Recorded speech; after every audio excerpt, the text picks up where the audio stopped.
আমাদেরকে যদি এভাবে হয় শুধু শিবিরকে ধ্বংস করে দিবে তা না, আওয়ামী লীগ যদি এখানে সারভাইভ করে ফেলে তাহলে এখানে কোনো শহীদ পরিবারকে আসলে তারা শান্তিতে থাকতে দিবে না। এরপরে আপনি জানেন ছাত্রলীগকে পিটে বের করে দেওয়া হয়েছে এবং ঢাকা ইউনিভার্সিটি ক্যাম্পাস থেকে একেবারে ক্যাম্পাস থেকে, এবং রাজশাহী ইউনিভার্সিটিতে সর্বপ্রথম একটা সাইনবোর্ড ঝুলিয়ে দেওয়া হয়েছিল যে ছাত্রলীগ মুক্ত ক্যাম্পাস। যে আমরা এমন একটা ট্র্যাপের মধ্য দিয়ে যাব যেহেতু শুরুতেই বুঝবে না যে এটা সরকার পতনের আন্দোলন, কিন্তু আন্দোলনের একটা ধারাবাহিকতা আস্তে আস্তে সেদিকেই যাবে এবং এটা আমরা করে ছাড়বো। তো এই জিনিসগুলো যারা ফিল করবে, একজন শহীদ পরিবার তার শাহাদাতটাকে যেভাবে ফিল করবে, আমার আজকে যিনি মন্ত্রী হয়ে গেছেন, তিনি ধান খেতে ঘুমাতেন, এরপরে হচ্ছে গর্তের মধ্যে লুকিয়েছিলেন, তো তিনি 5ই আগস্টের পরে বের হয়ে যখন মন্ত্রী হয়েছেন, তিনি তো আসলে এই স্পিডটাকে বুঝবেন না। একটা আলোচনা আছে যে চলতি বছরের শেষে স্বৈরাচার আবার দেশে ফিরবে। একজন তরুণ রাজনীতিবিদ হিসেবে আপনার কি মনে হয়? আপনার কাছে সমীকরণটা জানতে চাই, আসলে এই ডিসেম্বরের সমীকরণ। আমার কাছে যেটা মনে হয়, তারা আসবে বলছেন, আসলে তারা আসবেন না। আর যদি আসে তাহলে ছাত্র জনতা ওনাদেরকে মোস্ট ওয়েলকাম জানাবে এবং ফাঁসির দড়ি নিয়ে এসে রেডি আছে বাংলাদেশের মানুষ। এখন পর্যন্ত তো আমেরিকা ইরান যুদ্ধে জয়ী হয়েছেন এই ঘোষণা তো দিতে পারেনি, বরং আমরা যেটা অবজারভেশন যে একটা নৈতিক পরাজয় আমেরিকার হয়েছে এবং আমেরিকা বারবার এখান থেকে এক ধরনের পিছিয়ে আসতে চাচ্ছে। আজকে দেখুন না যে পুরো মধ্যপ্রাচ্যে তো মানে পুরোটাই মুসলিম মেজরিটি কান্ট্রি। তো এই মুসলিম মেজরিটি কান্ট্রি আসলে ইরানের পক্ষে বা ইসলামের জায়গা থেকে কতটুকু ভূমিকা রাখছে।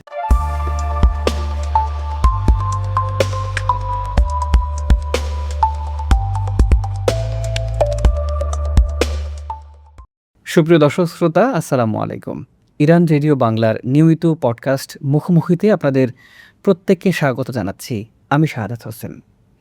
প্রিয় দর্শক, আজ আমরা কথা বলবো জুলাই আন্দোলনের অনেক বিষয় নিয়ে। আমরা আজ আমাদের স্টুডিওতে এমন একজন অতিথিকে আমন্ত্রণ জানিয়েছি, যিনি জুলাই কোনো অভ্যুত্থানের সাথে ওতপ্রোতভাবে জড়িত এবং সামনে বা পেছন থেকে যদি বলি, তিনি নেতৃত্ব দিয়েছেন। আজ আমাদের সাথে আমাদের স্টুডিওতে উপস্থিত আছেন বাংলাদেশ ইসলামী ছাত্র শিবিরের সাবেক কেন্দ্রীয় সভাপতি জাহিদুল ইসলাম। জাহিদ ভাই, আপনাকে আন্তরিক অভিনন্দন, শুভেচ্ছা জানাচ্ছি আমাদের স্টুডিওতে। কেমন আছেন? আছি, আলহামদুলিল্লাহ ভালো আছি। আপনাকেও ধন্যবাদ, দর্শকদেরকেও আন্তরিক ধন্যবাদ। আমরা এই অনুষ্ঠানে সাধারণত বাংলাদেশ প্রসঙ্গ এবং বিশেষ করে মধ্যপ্রাচ্য বিষয় নিয়ে কথা বলি। আজকে আপনাকে পেয়েছি, আমরা রক্তাক্ত জুলাই নিয়ে আপনার সে সময়কার নেতৃত্ব, সে সময়কার গল্প আমরা শুনবো, আমরা শোনাবো দর্শকদের। পাশাপাশি আমরা মধ্যপ্রাচ্য বিষয়ে আপনার কাছ থেকে কিছু জানবো। আপনি তো জানেন যে মধ্যপ্রাচ্যে এখন উত্তপ্ত পরিস্থিতি, সংকট চলছে ইরানে। তা আমরা শুরু করতে চাই জুলাই অংশ দিয়ে। আপনি তো জুলাইয়ে নেতৃত্ব দিয়েছিলেন, সে সময়কার গল্প যদি আমরা জানতে চাই, শুরুতে যেটা জানতে চাই সেটি হলো যে বৈষম্য বিরোধী আন্দোলন, ছাত্র আন্দোলন, তাদের সাথে আসলে বাংলাদেশ ছাত্র শিবিরের ঠিক সেই সময়টাতে কীভাবে যোগসূত্রটা হলো, সেটা যদি একটু বলতেন। ধন্যবাদ জানাচ্ছি আপনাকে। শুরুতে আমি জুলাই আন্দোলনে যারা শহীদ হয়েছেন তাদেরকে স্মরণ করছি এবং তাদের জন্য আল্লাহর কাছে দোয়া করছি, আল্লাহ যেন আমাদের এই ভাই এবং বোনদের জীবনকে কবুল করেন, তাদেরকে শাহাদাতের মর্যাদা দান করেন, আল্লাহ আমিন। সেই সাথে শহীদ পরিবারের জন্য আল্লাহর কাছে দোয়া করি, আল্লাহ যেন ওনাদের প্রতি রহম করেন, ধৈর্য দান, তৌফিক দান করেন, এবং যারাই জুলাই আন্দোলনে আহত হয়েছেন, জুলাই আন্দোলনে ভূমিকা রেখেছেন, আর প্রত্যেকের জন্য আল্লাহর কাছে উত্তম প্রতিদান কামনা করছি। তা আপনি যে প্রসঙ্গ বা প্রশ্নটি করেছেন যে জুলাই আন্দোলনের বৈষম্য বিরোধী প্ল্যাটফর্ম, তাদের সাথে আমাদের যোগাযোগটা কিভাবে হয়েছিল। তো এখানে যখন কোটা সংস্কার আন্দোলনটা শুরুর দিকটায় ছিল, আপনি জানেন যে আদালত একটা সেটেলমেন্ট ইস্যু ছিল, 2018 সালের একটা ইস্যু, সেটা একটা সেটেলড ইস্যু ছিল, কিন্তু আওয়ামী লীগ এটাকে ইচ্ছাকৃতভাবে সামনে নিয়ে আসলো আদালতের রায়ের মাধ্যমে। ওই সময়টাতে ক্যাম্পাসগুলোতে ঈদের ছুটি ছিল। তো ঈদের ছুটি থাকার কারণে আমরা তখন থেকে সবার সাথে, সবাই স্টেকসদের সাথে আলোচনা, বিশেষ করে বিভিন্ন রাজনৈতিক বা ছাত্র সংগঠন যারা আছে তাদের সাথে আলাপ করেছি, ক্যাম্পাসগুলোতে সামাজিক সংগঠন যারা আছে তাদের সাথে আলাপ করেছি। তো এই আলাপের মধ্য দিয়ে আমাদের একটা টার্গেট ছিল যে যখন ঈদের ছুটি মানে খুলবে, ক্যাম্পাসে যখন শিক্ষার্থীরা আসবে, তখনই এই ইস্যুটা নিয়ে আমরা মাঠে আন্দোলন করাবো। তো সে আলোকে আপনি দেখেছেন স্মারকলিপি প্রদান, এরপরে হচ্ছে ব্লকেড যে কর্মসূচি ছিল, বাংলা ব্লকেড, তো এইভাবে করে ধারাবাহিকভাবে আসছিল। কিন্তু মাঝখানে এসে যেটা হলো, যখন রাজাকারের নাতিপুতি বলে একটা সম্বোধন করেছিল প্রধানমন্ত্রী তৎকালীন, তো এরপরে কিন্তু প্রত্যেকটা ক্যাম্পাসে তুমি কি আমি কি রাজাকার এ ধরনের আসলে শব্দটা বিষয় না, বিষয়টা হচ্ছে যে শব্দটা দিয়ে দীর্ঘদিন ধরে এই রাষ্ট্রে সকল জুলুম নির্যাতন গুম করা হত্যা করাটা একটা জায়েজীকরণ ছিল। তো ঠিক একই শব্দটাকেই মানে একটা বিদ্রোহ হিসেবে এই প্রজন্ম হাসিনাকে সেটার উত্তরটা দিয়েছে। তো এরপরে দেখলাম যে তাদের আসলে মাথা নষ্ট একটা অবস্থা তৈরি হলো এবং যারা মন্ত্রী ছিল তারা বললেন যে দ্রুত এটার একটা বিহিত করতে হবে। এরপর ছাত্রলীগই হচ্ছে এটা জবাব দেওয়ার জন্য যথেষ্ট। তো তার প্রেক্ষাপটে 15 তারিখে হচ্ছে আপনি জানেন যে শিক্ষার্থীদের হামলা করেছে ছাত্রলীগ। তো এখানে আমরা যখন এই আন্দোলনটা একটা মাত্রা থেকে আরেকটা মাত্রায় যাচ্ছিল, একটা মানে অবস্থা থেকে যখন আরেকটা অবস্থা উত্তীর্ণ হচ্ছিল, তো তখন আমাদের সিদ্ধান্ত হলো যে আমরা দলীয়ভাবে কোনো ব্যানার কেউ ইউজ করব না। এখানে বৈষম্য বিরোধী যে প্ল্যাটফর্ম রয়েছে এই প্ল্যাটফর্মেই হচ্ছে সকলে এসে আমরা একই সাথে আন্দোলন করব। তো ঢাকা বিশ্ববিদ্যালয় থেকে যেহেতু আন্দোলনটার সূত্রপাত এবং এখান থেকেই আন্দোলনের একটা মানে সারা দেশে ছড়িয়েছে, তো সেখানে আমাদের ঢাকা বিশ্ববিদ্যালয় সংগঠনের তখন সভাপতি ছিলেন সাদিক কাইম, তিনি পরবর্তী ডাকসু বিপি হয়েছেন এবং ছাত্র শিবিরের কেন্দ্রীয় আন্তর্জাতিক সম্পাদক থেকে বিদায় নিয়ে তিনি জাতীয় রাজনীতি ইনশাল্লাহ খুব দ্রুত জয়েন করবেন এবং ভূমিকা রাখবেন। তো তিনি সভাপতি থাকার কারণে ওনার একটা মধ্যস্থতায় আমরা কেন্দ্রের যে টিম ছিল কেন্দ্রের টিমের সাথে ঢাকা ইউনিভার্সিটি বৈষম্য বিরোধী যে প্ল্যাটফর্ম তাদের সাথে সমন্বয় ছিল এবং বৈষম্য বিরোধী প্ল্যাটফর্মে শিবিরের যারা জনশক্তি ছিল তাদের একটা বড় অংশ ছিল। তো এখানে আমরা ভাগ করেছিলাম যে যাতে করে কাউকে যদি সরকার গ্রেপ্তার করে, আপনি দেখবেন যে এখানে আসলে একক নেতৃত্ব কখনোই ছিল না। হয়তো এক একটা পজিশন থেকে কেউ সংবাদ সম্মেলন করেছে, এক একটা আন্দোলন কেউ হয়তো কর্মসূচি ঘোষণা করেছে, কিন্তু আন্দোলনের সিদ্ধান্তগুলো ছাত্র শিবিরের কেন্দ্রীয় লেয়ার কেন্দ্রীয় বডি, এরপর ঢাকা বিশ্ববিদ্যালয়ের ছাত্র শিবিরের বডি, এরপর সমন্বয়কদের বডি, এরপর আমাদের সাবেকদের একটা বডি ছিল, এরপর আরও যারা সমাজের গুরুত্বপূর্ণ পজিশনগুলোতে ছিল সবার সাথে আলাপ আলোচনা করে একটা সামষ্টিকভাবে সিদ্ধান্তগুলো গৃহীত হতো। বাট ঘোষণাটা হচ্ছে এক একটা কর্মসূচি এক একজনের মাধ্যমে দেওয়া হতো। তো এভাবেই মূলত আমরা এই প্ল্যাটফর্মগুলোকে কাজে লাগিয়েছি এবং প্ল্যাটফর্মের সাথে আমাদের সমন্বয় হয়েছে। আপনি চমৎকার করে বলেছেন। আরেকটা ব্যাপার সেটা হচ্ছে যে আপনারা তো আসলে শুধু নেপথ্যে থেকেই না, আপনারা সরাসরি রাজপথের আন্দোলনে সংযুক্ত ছিলেন। বিশেষ করে এই রক্তাক্ত জুলাইয়ের আপনার একটা স্মৃতি জানতে চাই যেটা আপনাকে ভীষণ নাড়া দিয়েছিল। দেখুন আসলে অনেক স্মৃতি রয়েছে। এর মধ্যে সবচেয়ে বেশি গুরুত্বপূর্ণ যেটা, যে আন্দোলনটা যখন একটা ধাপ থেকে আরেকটা ধাপে যাচ্ছিল, যখন শাহাদাতের ঘটনাগুলো ঘটছিল, তো তখন আমরা প্রত্যেকটা দিনই যখন বাসা থেকে বের হতাম, মানে এই অনুভূতিটা থাকতো যে এটা হয়তো আজকে আমার জীবনের শেষ দিন হতে পারে। কারণ স্বাভাবিকভাবে হচ্ছে আপনি জানেন যে ছাত্র শিবিরের উপর সরকারের একটা আক্রোশ ছিল এবং সরকারের গোয়েন্দা সংস্থা থেকে শুরু করে সবার এই তথ্য উপাত্ত তাদের কাছে ক্লিয়ার ছিল যে আন্দোলনটা কোথা থেকে লিড হচ্ছে, কোথায় কলকাঠি, এই বিষয়গুলো তাদের কাছে স্পষ্ট ছিল, প্রধানমন্ত্রী থেকে শুরু করে প্রত্যেকটা গোয়েন্দা বিভাগ সবার কাছে। তো স্বাভাবিক তখন যেহেতু আমি শিবিরের সেক্রেটারি জেনারেল ছিলাম, তা আমাকে একটা জায়গা পাওয়া মানেই হচ্ছে সরকারের মানে আমাকে বাঁচিয়ে রাখা, এটা একটা অসম্ভব বিষয় ছিল। তাই শুধু আমি না, আমাদের একবার কেন্দ্রীয় সভাপতি থেকে শুরু করে একবার রোড লেভেল পর্যন্ত সবার প্রতি এই মেসেজটা ছিল যে আন্দোলনে আমরা গ্রেপ্তার হব না। দেখুন মানে সাংগঠনিক একটা সিদ্ধান্ত হচ্ছে যে গ্রেপ্তার হওয়া যাবে না। তো এটা তো আসলে নিজের উপর ডিপেন্ড করে না, আপনি গ্রেপ্তার হয়ে গেলে তো এখানে সাংগঠনিক সিদ্ধান্ত বাস্তব, কিন্তু যেন আমি খুব সিনসিয়ার থাকি এবং গ্রেপ্তার এড়ানোর জন্য যত কৌশল আছে সেটা যেন আমি নিশ্চিত করতে পারি, এটা একটা বিষয় ছিল। আরেকটা বিষয় হলো শাহাদাতের তামান্না, যে আমরা শাহাদাতের তামান নিয়ে মাঠে থাকবো। তো এক্ষেত্রে আমার তো উত্তরা ওই অঞ্চল, যেহেতু আমি ওই সময় ঢাকার একটু আউটসাইড টঙ্গী এলাকায় মূলত ছিলাম পুরো ম্যাক্সিমাম সময়টাতে, এবং উত্তরা কেন্দ্রিক যে আন্দোলনটা ছিল এখানে বেশিরভাগ ছিলাম। এরপর প্রাইভেট ইউনিভার্সিটির ক্ষেত্রে হচ্ছে বসুন্ধরা যে এরিয়াটা রয়েছে সেখানে ছিলাম। তো এই এলাকাগুলোতে হচ্ছে ম্যাক্সিমাম সময়টা ছিলাম। আর যেটা করতাম হচ্ছে বিভিন্ন সময়ে রাস্তায় হেঁটে হেঁটে, অর্থাৎ মাস্ক পরে অথবা ক্যাপ লাগিয়ে অথবা সানগ্লাস ইউজ করে হেঁটে হেঁটে মানুষের পালসগুলোকে বোঝার চেষ্টা করতাম, শিক্ষার্থীদেরকে বোঝার চেষ্টা করতাম। তো এক্ষেত্রে একটা স্মৃতি খুব বেশি আমাকে নাড়া দিয়েছিল যে শাহাদাতের তামান্না তো আপনি দেখেছেন, ছোট ছোট বাচ্চারাও হচ্ছে যে আমরা শহীদ হয়ে যাব। আপনি টিভি চ্যানেলে দেখেছেন ছোট একটা বাচ্চা পুলিশের দিকে তেড়ে যাচ্ছিল, তো তখন তাকে বলা হয়েছিল যে তুমি এভাবে তেড়ে যাচ্ছ কেন? বলছে আমার ভাই আবু সাইদকে অন্যায়ভাবে মেরে ফেলছে, এজন্য আমিও মানে তাকে মেরে ফেলবো। তো এই যে একটা অন্যায়ের প্রতিবাদ করার মানসিকতা। এরপর আপনি দেখেছেন যে একজনকে গুলি করা হচ্ছে, স্পষ্ট মানে পুলিশ সবগুলো গুলি তার দিকে তাক করা আছে, গুলি করা হচ্ছে। কিন্তু আরেকজন গিয়ে সে ভাইটাকে উদ্ধার করার জন্য নিয়ে আসছেন। তো এই যে একটা স্যাক্রিফাইস যে আরেকজনের জন্য নিজের জীবনটাকে উৎসর্গ করতে পারা, দিয়ে দেওয়া, শহীদ হয়ে যাওয়ার মানসিকতা। তো যেটা বলছিলাম বসুন্ধরা ওখানে আমরা দাঁড়িয়েছিলাম অনেকক্ষণ ধরে, ধাওয়া পাল্টা দেওয়া হচ্ছিল। তো একটা সেফ জোন এসে দাঁড়াচ্ছিলাম, তখন একজন বোন তিনি একটা লাঠি নিয়ে, সম্ভবত নর্থ সাউথে তিনি পড়াশোনা করেন আমার যতটুকু মনে আছে। তো তিনি যাচ্ছেন, যাওয়ার সময় আমরা বলছিলাম যে ওইদিকে এখন না যান, ওইদিকে একটু রিস্ক গোলাগুলি হচ্ছে, একটু পরে যান একটু, কারণ আন্দোলনের সময় তো অনেক কিছু আপনাকে মেনটেন করতে হয়। তো উনি দেখলাম যে না ভাই আমি শহীদ হব, শহীদ হওয়ার জন্য আসছি, এটা বলে তিনি সামনে দিয়ে এগিয়ে যাচ্ছেন। তো এই বিষয়গুলো আসলে আসলে অসংখ্য স্মৃতি আর কি এটা আছে। উত্তরাঞ্চলেও যেটা হয়েছে যে যেদিন আমরা মানে ঢাকার এদিকে আসবো ৫ তারিখের ঘটনা। তো সেখানে প্রচণ্ড গোলাগুলি হচ্ছে, সে একবারে এয়ারপোর্ট থেকে শুরু করে উত্তরার হাউস বিল্ডিং পর্যন্ত এরিয়াটাতে। তো সেখানেও আমাদের যারা পরিচিত ছিল দেখা গেল শহীদ হয়ে গিয়েছেন। এখানে সবচেয়ে আসলে কষ্টের জায়গাটা হচ্ছে যারা শহীদ হয়েছেন, অসংখ্য শহীদের সাথে আমাদের বিগত সময়ের স্মৃতি ছিল। একসাথে অনেক প্রোগ্রামে দেখা হয়েছে, কথা হয়েছে। তো এই জিনিসগুলো আসলে অনেক বেশি নাড়া দেয় এখন। নিঃসন্দেহে আসলে এটা সত্যি কষ্টকর। একটা বিষয় জানতে চাই যে আসলে ঠিক কোন সময়টাতে আসলে আপনার মনে হলো যে সরকার আসলে আর টিকতে পারবে না?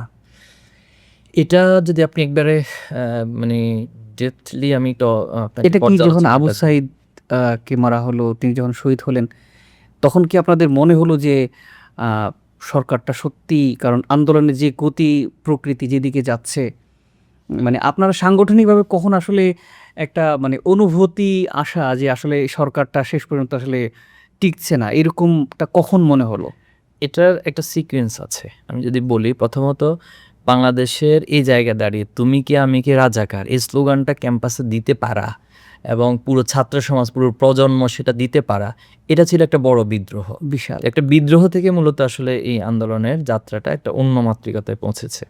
এরপরে আপনি জানেন ছাত্রলীগকে পিটাইয়া বের করে দেওয়া হয়েছে এবং ঢাকা ইউনিভার্সিটির ক্যাম্পাস থেকে একেবারে। ক্যাম্পাস থেকে, এবং রাজশাহী ইউনিভার্সিটিতে সর্বপ্রথম একটা সাইনবোর্ড ঝুলিয়ে দেওয়া হয়েছিল যে ছাত্রলীগ মুক্ত ক্যাম্পাস। পরে এই মানে প্রবাহটা কিন্তু সারা দেশে সব ক্যাম্পাসে গিয়ে পড়ছে যে ছাত্রলীগকে ক্যাম্পাস থেকে আউট করে দেয়া।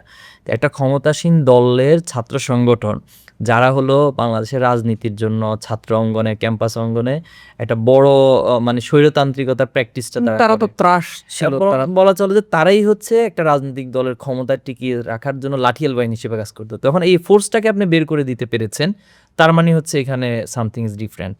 তো এই অনুভূতিটা আমাদের এসেছিল। এরপরে শহীদ হওয়ার ঘটনাটা, আবু সাইদের সে আইকনিক যে ছবিটা, তা আসলে এটা তো প্রত্যেকটা একেবারে নারী পুরুষ থেকে শুরু করে সবার ভিতরে একটা আলাদা স্পিড তৈরি করেছে যে এইভাবে গুলির সামনে মানে বুক কেচে দিয়ে দাঁড়িয়ে থাকে। এবং আপনি দেখেছেন ওনাকে যখন গুলি করা হয়েছে, প্রথমবার গুলি করেছেন, গুলি খাওয়ার পরেও কিন্তু তিনি নড়ছেন না, এবং তিনি তার যে বডি ল্যাঙ্গুয়েজ এবং তার চোখের ভাষা প্রত্যেকটাকে দাবানলের মতো দাঁড়িয়ে আছেন। তো এই জিনিসগুলো আসলে স্পিরিট। এবং তখনই আমরা 18 তারিখে আমরা এই ঘোষণাটা স্পষ্ট দিয়েছিলাম যে এই রক্তের উপরে যে রক্ত ঝরেছে এটার উপরে কোনো সংলাপ আর কোনো আপোষ হবে না, এবং এটা চূড়ান্ত ইয়া না হওয়া পর্যন্ত আমরা চলবো। তো এখানে একটা বিষয় ঘটেছে যে 9 দফা একটা বড় টার্নিং পয়েন্ট ছিল আন্দোলনে। আমরা ঠিক করছিলাম যে আলোচনা করছিলাম আমাদের যেটা বলেছে ঢাবির টিম, কেন্দ্রের টিম, এরপর দেশের বাহিরেও আমাদের যারা শিবিরের সাবেকরা রয়েছেন তাদের সাথে আমরা আলাপ আলোচনা করছিলাম যে আমরা এমন একটা ট্র্যাপের মধ্য দিয়ে যাব যেহেতু শুরুতেই বুঝবে না যে এটা সরকার পতনের আন্দোলন, কিন্তু আন্দোলনের একটা ধারাবাহিকতা আস্তে আস্তে সেদিকেই যাবে এবং এটা আমরা করেই ছাড়বো। তখন 9 দফার প্রথম দফাটা ছিল ছাত্র হত্যার দায় স্বীকার করে ক্ষমা চাওয়া। তো একদম প্রধানমন্ত্রী যখন ছাত্র হত্যার দায়টাকে স্বীকার করে নেবেন, ক্ষমা চাইবেন, তো তার পরবর্তী স্টেপ কোনো না কোনো দিন ওনাকে বিচারের সম্মুখীন হইতে হবে। তো আমরা জানি যে এটা আসলে তিনি করবেন না। তো এই ওনাকে ট্র্যাপের মধ্য দিয়ে, এবং এটাও আমাদের প্ল্যান ছিল যদি 9 দফাও মেনে নেয় তাহলে সেখানে অন্য কোন পলিসি দিয়ে আমরা সরকারকে মানে পতনের দিকে নিয়ে যাব, এই চিন্তাটাও আমাদের রেডি করা ছিল। আমরা ভিন্ন কোনো একটা দাবি তখন উত্থাপন করবো। তখন আপনি দেখবেন পুরো আন্দোলনের একটা গতি প্রকৃতি হচ্ছে একটা সিকোয়েন্স মেনটেন করে ধাপে ধাপে ধাপে ধাপে ঠিক আছে। তো আমি যেটা বলছিলাম কি রাজাকার, এরপর ছাত্রলীগকে বের করে দেওয়া, এরপর হচ্ছে 18 তারিখে প্রাইভেট ইউনিভার্সিটির অংশগ্রহণ, এরপরে মাদ্রাসা শিক্ষার্থী থেকে শুরু করে সবার অংশগ্রহণ, 9 দফার ইস্যু, এরপর হচ্ছে রিমেম্বারিং হিরোস, এরপর লাল যেটা মানে বড় একটা কিন্তু ইম্প্যাক্ট তৈরি করেছিল, এবং পক্ষ বিপক্ষ মানে ডিসাইড হয়ে গিয়েছে যে কারা আসলে আন্দোলনের পক্ষে কারা জুলুমের জালেমের পক্ষে, কারা মাজলুম, এটা ডিসাইড হয়ে গিয়েছিল। এরপরে যেটা গণমিছিল হয়েছিল, এরপরে সর্বশেষ যেটা এক দফার মধ্য দিয়ে ফতে গণে ভবন। তো আলহামদুলিল্লাহ একটার পরে একটা ধাপে ধাপে মূলত এভাবে আমরা গিয়েছিলাম। এই জুলাই বিপ্লব সফলতার ঠিক আগে আমরা দেখলাম যে জামায়াত ইসলাম এবং ছাত্র শিবিরকে নিষিদ্ধ করা হলো। সেই সময়টাতে আসলে আপনার কি মনে হয়েছে যে আপনার যেই ত্যাগ, আপনার যে সংগ্রাম, এই দেশে ইসলাম প্রতিষ্ঠা করা যে উদ্দেশ্য নিয়ে আপনি চলেছেন, তখন দেখলেন যে আসলে সেই প্ল্যাটফর্মটাই এই দেশে নিষিদ্ধ হলো। আপনার অনুভূতিটা তখন কি হয়েছিল? যে দেখুন, নিষিদ্ধ তো আমাদেরকে করবে, এটা শুরু থেকে একটা আলাপ আলোচনা আমরা শুনছিলাম। বিশেষ করে যখন শাটডাউনটা ওপেন হয়েছে, তখনই সরকারের কাছে, তাদের গোয়েন্দা সংস্থার কাছে যখন এই তথ্য উপাত্ত ছিল যে ছাত্র শিবির, এবং দেখবেন যে হাসিনা তখন বারবার তার বক্তব্যের মধ্যে শিবির, রাজাকার, এরপরে যেখানেই আন্দোলনকারীরা যেখানে এসেছে সেখানে শিবির সম্ভব, যে পুলিশের একজন বলতে এই শিবির লুলা করে দিব। তারপর মার্চ ফর জাস্টিসে যখন ঢাকা ইউনিভার্সিটির ক্যাম্পাসে এবং হাইকোর্টের সামনে অবস্থান নিয়েছিল, সেখানে একজন পুলিশ কর্মকর্তা একজনকে শিবির বলে সম্বোধন, অর্থাৎ প্রত্যেকটা জায়গায় একটা শিবির আতঙ্ক তাদের। তো আমরা এটা শুরু থেকে ভাবছিলাম যে হয়তো আমাদের বিষয়ে কোনো বড় সিদ্ধান্ত নিতে যাচ্ছে। তো যখন নিষিদ্ধ হয়েছে, সিদ্ধান্ত হয়েছে 31শে অগস্টের লাস্টে এবং 31শে জুলাই এবং 1 অগস্ট। তো তখন আমরা আমাদের করণীয়গুলো আগে থেকে কিছুটা আমরা হোমওয়ার্ক করেছিলাম, আমাদের করণীয় কী হবে। তো তখন আমরা 3টে বেসিক সিদ্ধান্ত নিয়েছিলাম। একটা হচ্ছে যে এই মুহূর্তে আমাদেরকে শিবির হিসেবে আইডেন্টিফাই করতে পারে, এটা লোকাল লেভেলে যত ডকুমেন্টস আছে এগুলো হাইড করে ফেলা, নষ্ট করে ফেলা। এবং এর আগে কিন্তু বেশ ছবি ভিডিও আমাদের সকল জনশক্তিদের মোবাইলে ছিল। তো তখন আমরা সিদ্ধান্ত দিয়েছিলাম যে এটা সাংগঠনিক সিদ্ধান্তের আলোকে আপনারা সবাই ডিলিট করে দেন, আর যদি কেউ একান্ত সংরক্ষণ করতে চান কোনো হার্ড ডিস্ক বা কোনো অন্য কিছুতে, এটা খুব সিক্রেটলি যেন সংরক্ষণ করে। তো এরকম নির্দেশনা ছিল। সেকেন্ড যেটা ছিল যে কোনো একটু বলেছে গ্রেপ্তার হওয়া যাবে না। তো গ্রেপ্তার এড়িয়ে থাকতে পারলে আমি আন্দোলনের জন্য ভূমিকা রাখতে পারি। গ্রেপ্তার হয়ে যাওয়া মানে হচ্ছে আসলে আমার তো আর ভূমিকা রাখার সুযোগ থাকছে না।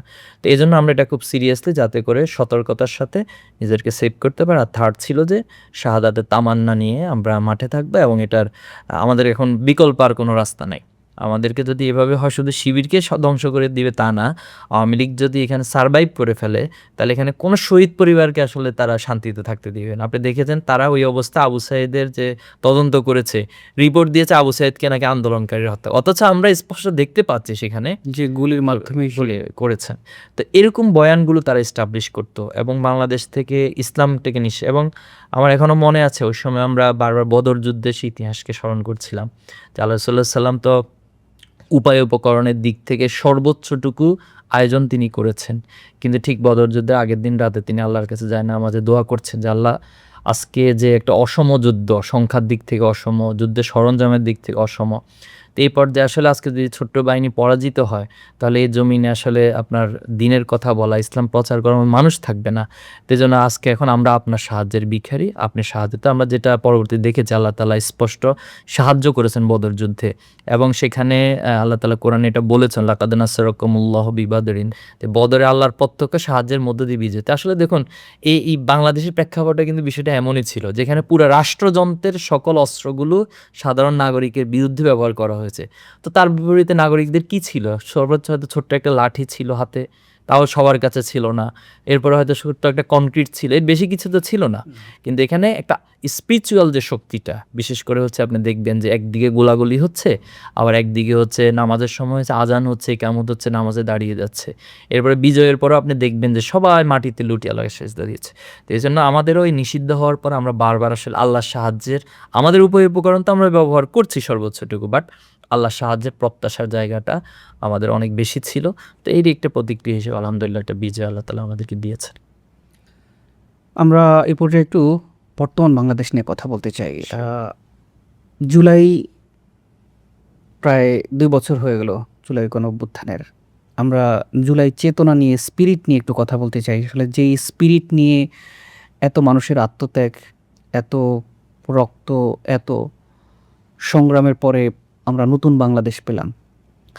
2 বছর পরে আসলে বাংলাদেশকে আপনি এখন কোথায় দেখছেন? সেই যে জুলাইয়ের স্পিরিটটা ছিল, সেটা কি আসলে আছে?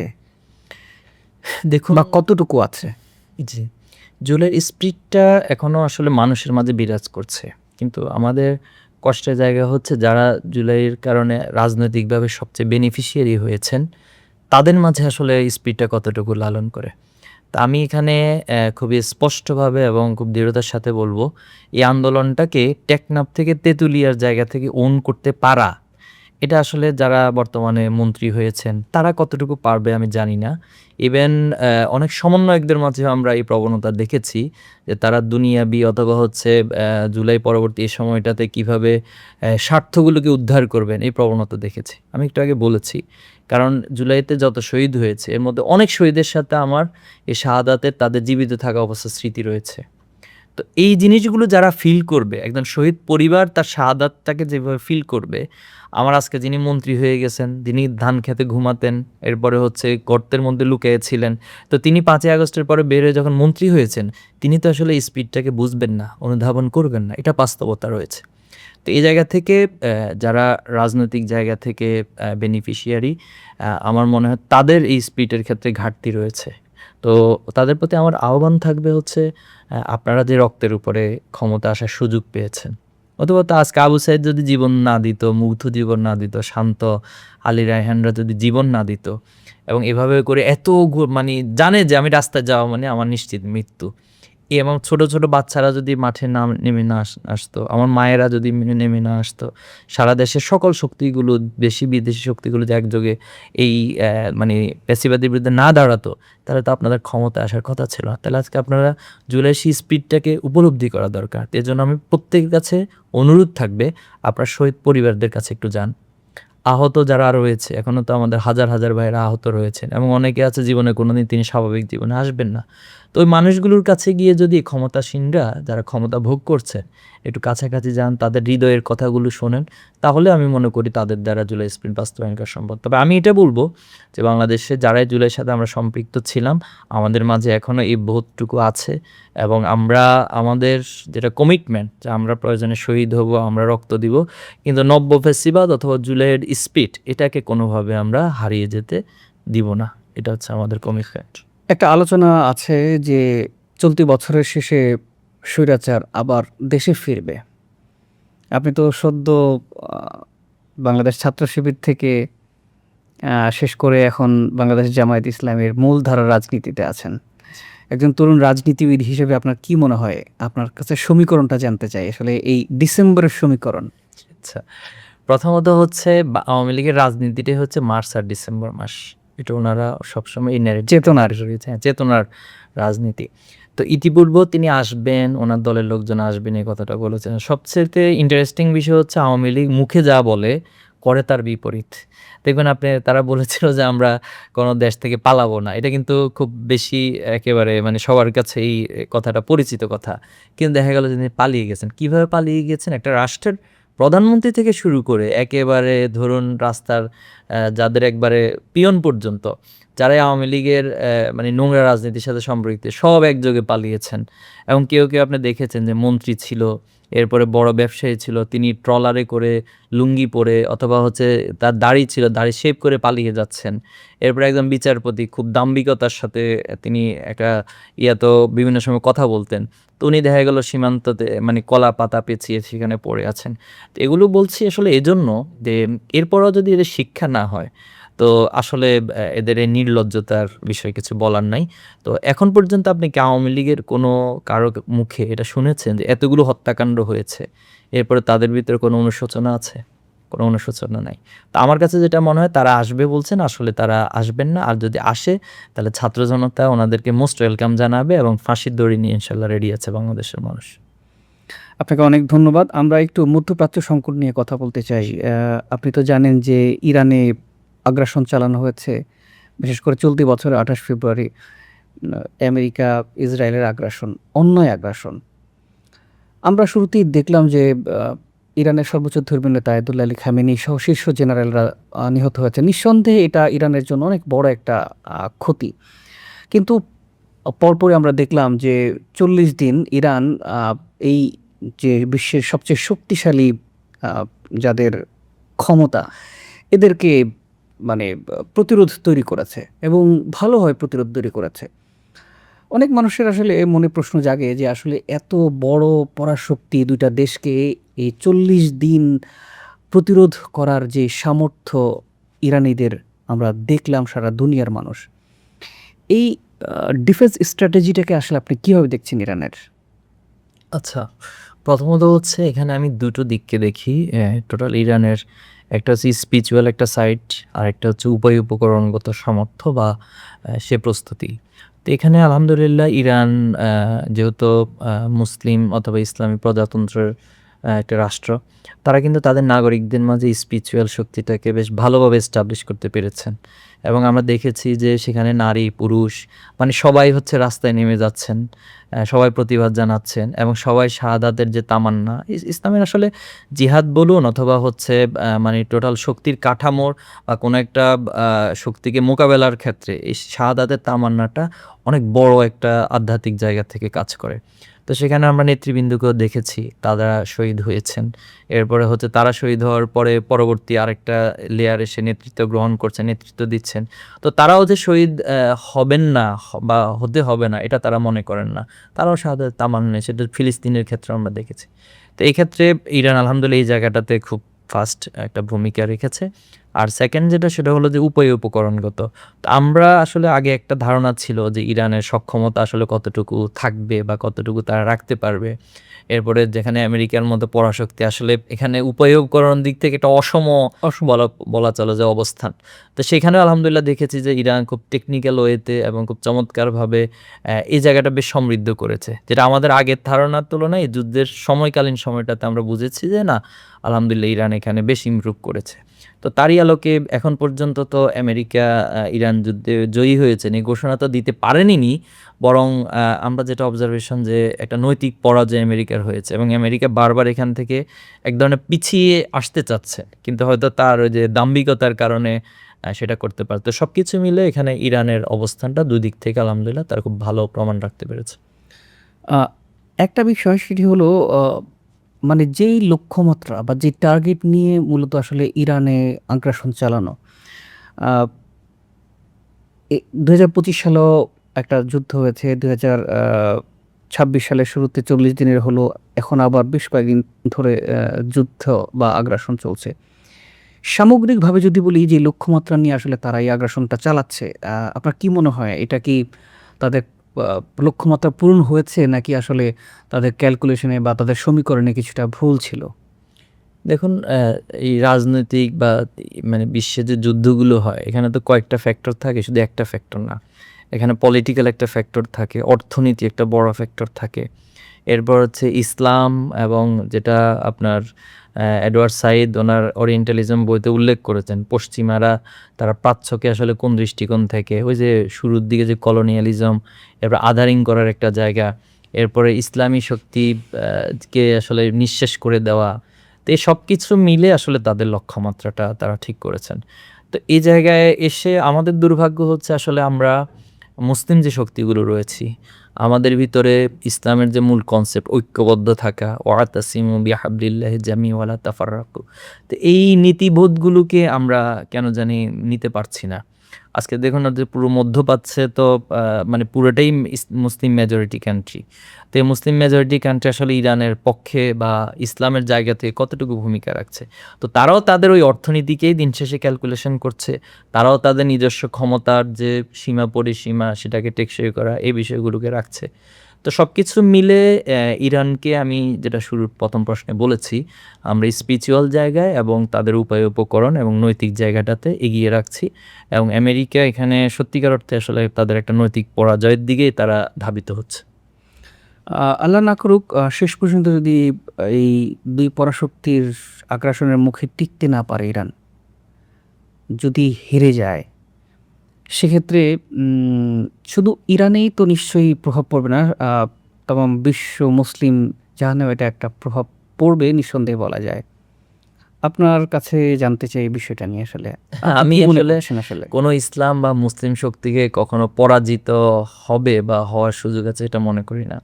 কারণ আপনি জানেন যে আল্লাহ রাসূলুল্লাহ সাল্লাল্লাহু আলাইহি ওয়াসাল্লাম একটা হাদিসে তিনি বলেছেন মুমিনদের জীবনটাই হচ্ছে একটা মানে কি বলে এটা অদ্ভুত ধরনের। তো তখন তিনি সেটা ব্যাখ্যায় বলেছেন যে কেমন? যে তারা যদি কখনো কিছু অর্জন করে তারা আল্লাহর কাছে শুকরিয়া আদায় করে, তো আল্লাহ তাদেরকে আরো বাড়িয়ে দেন।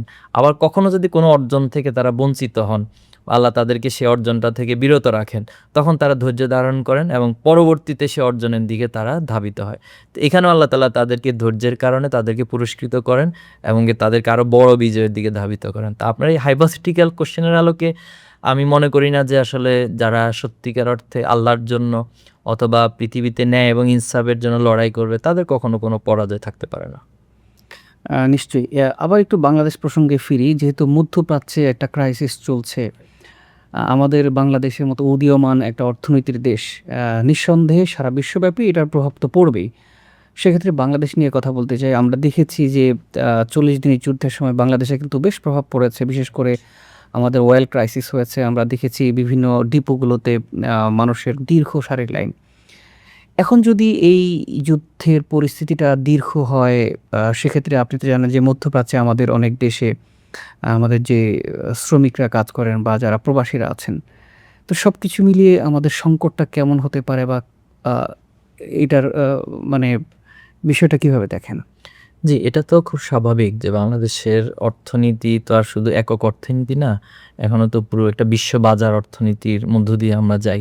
তো যেহেতু যুদ্ধের মাধ্যমে আমরা দেখেছি শুধু বাংলাদেশ না পৃথিবীর অনেক গুরুত্বপূর্ণ অর্থনীতির দেশগুলোতেও এটার ইমপ্যাক্ট তৈরি হয়েছে।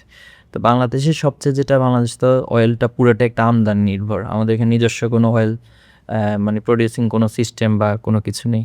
তো এজন্য আমাদের এখানে একটা বড় ধাক্কা খেতে হয়েছে। যেটা দ্রব্যমূল্য সহ। কারণ ওয়েল এই জিনিসটা তো আসলে শুধু একটা মানে বস্তু না বা একটা পদার্থ না। বরং এটার ইমপ্যাক্টটা পুরো সকল জায়গাতে গিয়ে পড়ে। তো সেখানে দ্রব্যমূল্য সেই বিষয়গুলো পড়েছে। আর বাংলাদেশের শ্রমবাজার যেটা রেমিটেন্স এর জায়গা, আপনার মিডল ইস্টে একটা বড় কিন্তু বাজার। তো স্বাভাবিকভাবেই ইরান যুদ্ধের কারণে এখানে একটা শঙ্কা তৈরি হয়েছে। অনেক জায়গায় সিকিউরিটির প্রবলেম তৈরি হয়েছে এবং সৌদি আরব সহ অনেকগুলো কান্ট্রিতে বাংলাদেশের অনেকেই নিহত হয়েছেন, অনেক শ্রমিকরা এই ঘটনাগুলো ঘটেছে। তো এটার একটা ইমপ্যাক্ট তো অবশ্যই আছে। তো সে জায়গা থেকে আমার মনে হয় বাংলাদেশের পররাষ্ট্রনীতির জায়গা থেকে বা এখানে পররাষ্ট্র মন্ত্রণালয় সহ তারা মানে তাদের জায়গা থেকে মধ্যপ্রাচ্য সহ ইরান রয়েছে গভর্নমেন্টের পশ্চিমা তাদের সাথে কোলাবোরেশন করে আমাদের শ্রমিকদের সিকিউরিটি নিশ্চিত করা এবং আমাদের অর্থনীতিটা কীভাবে সচল রাখা যায় এটা অর্থ মন্ত্রণালয় সহ যে প্রতিষ্ঠানগুলো রয়েছে তাদেরকে অবশ্যই একটু ভালো উদ্যোগ গ্রহণ বা প্রস্তুতি রাখা দরকার। এই যে মিডল ইস্ট ক্রাইসিস চলছে, বিশেষ করে ইরানের যে প্রতিরোধ কৌশল, বিশেষ করে আধিপত্যবাদ বিরোধী শক্তির বিরুদ্ধে, আ এখান থেকে আসলে বাংলাদেশের কি শেখার আছে? বিশেষ করে আমাদেরও তো একটা শক্তিশালী প্রতিবেশী রাষ্ট্র আছে। আমরাও তো আসলে আধিপত্যবাদ বিরোধী আ বাংলাদেশের মানুষ চিন্তাভাবনা করে। আমাদের প্রতিবেশী রাষ্ট্রের তো অনেক শক্তি সামর্থ্য আছে। সেই দিক থেকে আমরা অনেক বলা চলে দুর্বল রাষ্ট্র। আমরা মধ্যপ্রাচ্যের বিষয়টা যদি বলি, সেখানে আমেরিকা, ইসরায়েল অনেক শক্তিশালী দেশ। সেই তুলনায় ইরান অনেকটা পিছিয়ে আছে। তো সামগ্রিকভাবে যদি বিবেচনা করি, আ এখান থেকে আমাদের কি শেখার আছে বাংলাদেশের? এখান থেকে অবশ্যই আমাদের শিক্ষার রয়েছে। তো যেহেতু আমাদের মানে সামরিক শক্তির জায়গা যেটা বিভিন্ন তথ্য-উপাত্তের মধ্য দিয়ে আমরা জেনেছি বা পেয়েছি, এটা আমাদের পার্শ্ববর্তী রাষ্ট্রের চেয়ে অনেক মানে নিম্ন একটা স্তরে অবস্থান করছে।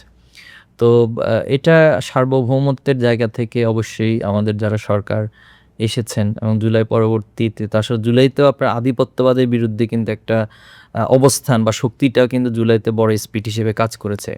এবং জুলাই পরবর্তী সময়টাতে আপনি দেখেছেন যে এখান থেকে ফ্যাসিবাদী বা এত হত্যাযজ্ঞের পরে তিনি পালিয়ে গিয়েছেন। তো পালিয়ে গিয়ে তিনি কোথায় উঠেছেন?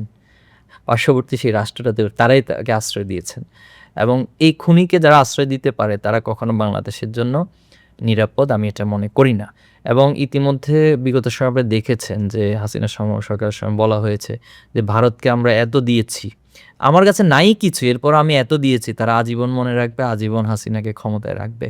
এবং তারা কিন্তু আমাদের দেখুন নদী শাসনের জায়গাটাকে বড় একটা মানে বাঁধ দিয়ে আমাদের নদীগুলোকে নষ্ট করে দিয়েছে। এখানে যখন মানে থাকে মানে শুষ্ক মৌসুম, তখন খরা তৈরি হয়ে যায়। এরপরে যখন বর্ষা মৌসুম আসে আপনি তখন অনেক দেখেছেন যে বেশি। সব জায়গায় বন্যা প্লাবিত হয়ে যায়। তো এই যে আমাদের উপর একটা নদী বা পানি আগ্রাসন, এরপরে হচ্ছে আমাদের সীমান্তগুলোতে দেখবেন বর্ডার কিলিং অহরহ করছে, এই এখন পর্যন্ত করছে। ফেলানির কথা আপনারা জানেন। এরপরে মানে ইদানিং প্রত্যেকটা জায়গায় কালের সমস্যা হচ্ছে পুশিনটাও অনেক বেশি বেড়েছে। অনেক বেশি হচ্ছে, যেটা সীমান্তবর্তী এলাকায় আমরা দেখছি যে মুসলিমদেরকে পুশিং করা হচ্ছে। তো এগুলো নিঃসন্দেহে সার্বভৌমত্বের জন্য হুমকি স্বরূপ, এবং এটা আধিপত্যবাদী একটা আচরণের বহিঃপ্রকাশ। তো সে আলোকে আমরা আশা করব যে সামরিক শক্তির জায়গা থেকে আমাদেরকে অনেক বেশি প্রস্তুতি নিতে হবে। আর আরেকটা বড় বিষয় হচ্ছে এখানে ইয়াং জেনারেশন রয়েছে। আপনি জানেন যে বাংলাদেশে প্রায় 18 কোটি মানুষ। তো এটা আমরা ছাত্র শিবির গত বছর শিক্ষা একটা প্রস্তাবনা সরকারের কাছে উপস্থাপন করেছি। সেখানে আমরা এই পয়েন্টটা উল্লেখ করেছিলাম যে আমাদের শিক্ষা কাঠামোর মধ্যে যদি একটি মানে সামরিক প্রশিক্ষণের আওতা নিয়ে আসা যায়, সেটা আর্মির মাধ্যমে বা সামরিক শক্তির মাধ্যমে হতে পারে। যেমন কেউ একজন ধরুন 12 বছরের, তিনি ধরো মানে 12 বছর পড়াশোনা করে কলেজ লাইফ শেষ করতে হচ্ছে, অথবা 4 বছর অনার্স, 1 বছর মাস্টার্স, মানে নর্মাল যেটা শিক্ষা জীবন বাংলাদেশের পার্সপেক্টিভে। তো এর মাঝে কোনো একটা টাইমে 6 মাস হোক, 1 বছর হোক, তার শিক্ষা লাইফের একটা অংশ বিশেষ থাকবে, তাকে সামরিকভাবে ট্রেন আপ করা হবে। এবং এটা আমার কাছে মনে হয় যে অন্যর প্রস্তুতির চেয়ে বাংলাদেশকে অনেক বেশি এগিয়ে রাখতে সক্ষম হবে। নিশ্চয়ই। একজন তরুণ রাজনীতিবিদ হিসেবে আপনার কাছে জানতে চাই যে এই মধ্যপ্রাচ্য সংকটের আলোকে বাংলাদেশের আসলে পররাষ্ট্র নীতি আসলে এখন কেমন হওয়া উচিত বলে আসলে আপনি মনে করেন? আমাদের পররাষ্ট্র নীতিটা তো সবসময় হচ্ছে নত জানো, এবং এটা ম্যাক্সিমামটা হচ্ছে মানে ইন্ডিয়া নির্ভর ছিল। যেহেতু 71 পরবর্তী সময়টা এমন, আমি দেখে কিছুদিন আগে নরেন্দ্র মোদী একটা পোস্ট দিয়েছিল যে আসলে 71-এ পাকিস্তান এবং ইন্ডিয়া যুদ্ধ হয়েছে। তো এই কথাটা যখন বলা হয় তখন তো আমরা আমাদের অস্তিত্বের সংকটে পড়ে যাই। এবং যে আওয়ামী লীগ 71-এর বয়ান বলুন, যাই বলুন, সব কিছু মানে নিজস্ব একটা ক্রেডিট দাবি করেছে, এবং এই জিনিসটা এখন ইন্ডিয়ার সাথে মিশে একাকার হয়ে যাচ্ছে। তো এই জন্য 71 পরবর্তী যে সময়টা, বিশেষ করে নতুন সংবিধান, এই রাষ্ট্র কাঠামো কীভাবে চলবে, এখানে পার্শ্ববর্তী রাষ্ট্রে একটা বড় হস্তক্ষেপ ছিল। তো আমরা আমাদের রাষ্ট্রটার যাত্রাটাই হয়েছে আসলে নতজানু, অথবা পার্শ্ববর্তী রাষ্ট্রে আধিপত্যবাদের কাছে নতি স্বীকার করেই যাত্রাটা শুরু হয়েছিল। তো যদিও বলা হয়েছে সবার সাথে বন্ধুত্ব, কারোর সাথে শত্রুতা নয়। তো এটা একটা দিক থেকে ঠিক আছে, ওকে ফাইন। কিন্তু কেউ যদি আমার উপরে তার প্রভুত্ব খাটাতে আসে, কেউ যদি আমাকে সম্মানবোধের জায়গা থেকে আমার সার্বভৌমত্বকে সম্মান না করে, তাহলেও কি আমি তার বন্ধুত্বকে স্বীকার করে তার কাছে নতি স্বীকার করব?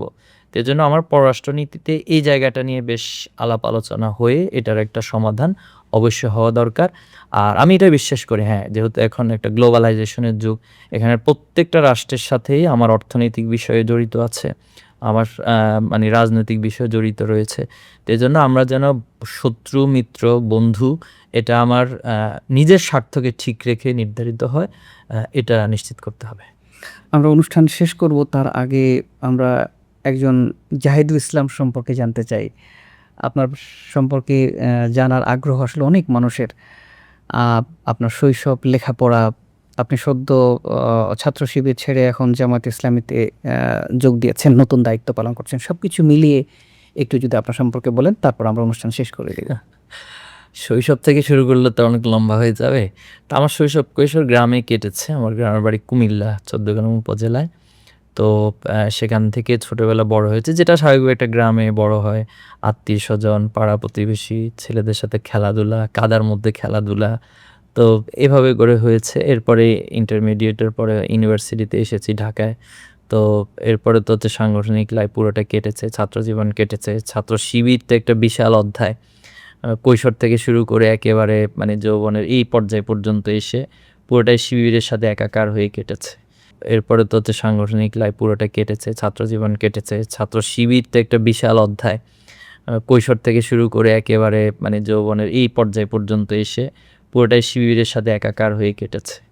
তো আলহামদুলিল্লাহ এখন জামাত ইসলামে আমি যুক্ত হয়েছি। আমার জায়গা থেকে আমি একটা বিষয় ফিল করি, আমি আসলে কোন পদে আছি বা পোস্টে আছি এটা মুখ্য বিষয় না। আমার আসলে এই রাষ্ট্রের জন্য, ইসলামের জন্য অথবা উম্মার জন্য কতটুকু কন্ট্রিবিউট করার সুযোগ আছে, আমি আমার সুযোগের জায়গাটাকে আইডেন্টিফাই করা, ঠিক সেখানে টু দ্য পয়েন্টে আমি সুযোগগুলো কাজে লাগাচ্ছি কিনা, এটা আমি মনে করি একটা মেজর কোশ্চেন। তো তো সে জায়গা থেকে আলহামদুলিল্লাহ বিগত সময়ে যখন যেটা সুযোগ এসেছে আমি চেষ্টা করেছি এবং আল্লাহ তাআলা অধিকাংশ ক্ষেত্রে আমাকে সাহায্য করেছেন। তা আগামী দিনেও আমি রাষ্ট্রের জন্য, দিনের জন্য, মুসলিম উম্মার জন্য যেখানে যতটুকু সুযোগ পাবো তার সর্বোচ্চটুকু কাজে লাগানোর চেষ্টা করব। আপনাদের কাছে দোয়া আছে, সবার কাছে দোয়া আছে। আপনাকে অনেক অনেক ধন্যবাদ আমাদের ইরান রেডিওর পক্ষ থেকে। আপনার জন্য অনেক শুভকামনা রইল। আপনাকে ধন্যবাদ, সবাইকে ধন্যবাদ জানাচ্ছি। সুপ্রিয় দর্শক, আজ আমরা শেষ করছি আমাদের অনুষ্ঠান। পরবর্তী আয়োজনে, পরবর্তী পর্বে অন্য কোনো বিশেষ অতিথির সাথে দেখা হবে। আপনাদের কাছে আন্তরিক অনুরোধ, আমাদের এই পডকাস্ট আপনাদের কেমন লাগলো, আমাদের আলোচনা কেমন লাগলো সেটি অবশ্যই মন্তব্য করে আমাদের জানাতে পারেন। এছাড়া আপনারা কোনো পরামর্শ থাকলে সেটিও জানাতে পারেন। কোন অতিথির সাথে আলোচনা দেখতে চান, কাদের কাছ থেকে আপনারা বিশ্লেষণ জানতে চান, সেটি অবশ্যই মন্তব্য করে জানাতে পারেন। ভালো থাকুন, সুস্থ থাকুন। দেখা হবে পরের পর্বে। আসসালামু আলাইকুম।